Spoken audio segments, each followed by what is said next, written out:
మనిషి మనస్సుకి ఒక రంధ్రం ఉంటుంది. అంటే రంధ్రం అంటే భౌతిక శరీరం రంధ్రము, గోడ రంధ్రం కాదు అది. హాస్టల్ గా ఏర్పడినటువంటి ఆ మనస్సు అనేది ఒక తరంగం.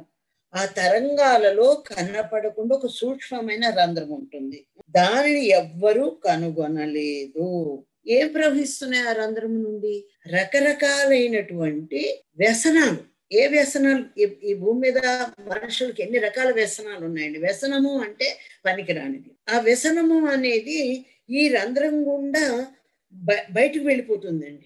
శరీరం అంతా వ్యాపించేసి. ఆ వ్యసనం ఎలా వస్తుందంటే, ఒక మనిషిలో దుర్మార్గత్వం ఎలా వస్తుంది? ఎందుకు ఈ స్త్రీలను కొంతమంది పురుషులు ఇలా బాధ పెడుతున్నారు? ఈ స్త్రీలు ఎందుకు కొన్ని వ్యసనాలకు బలైపోతున్నారు అంటే, ఎంత దయామయుడంటే పత్రిజీ, అది వారి తప్పు కాదు.